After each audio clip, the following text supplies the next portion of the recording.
Visualizations to avoid visual distortions. In this example, the user put the actual amounts on a negative bar, so it looks like you are declining your data expenses, but they're actually growing. So visually it's declining, but the actual story is the opposite. So do not do visual distortions. This is something happens, it's bad.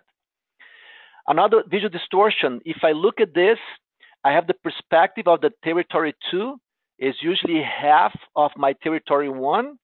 However, it's because my legend, my axis is not using the full axis from 0 to 11. It's from 4 to 11. So when I put 0 to 11, now I can tell my territory 2 is actually not so far behind my territory 1. This is deceiving. There's a distortion here. Don't make people do visual math. Can be very hard.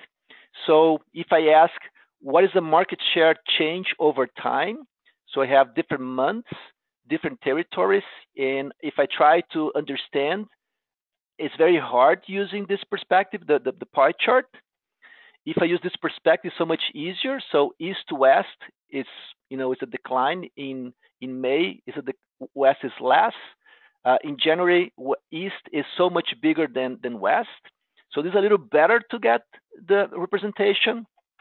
If you use this approach, if you're trying to get the market share change over time, this is so clean, so easy to understand. It's the same information in 3 different ways, and for this particular question, this is so much cleaner.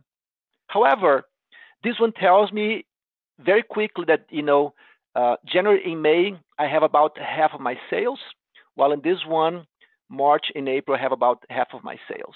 So different representations, different stories.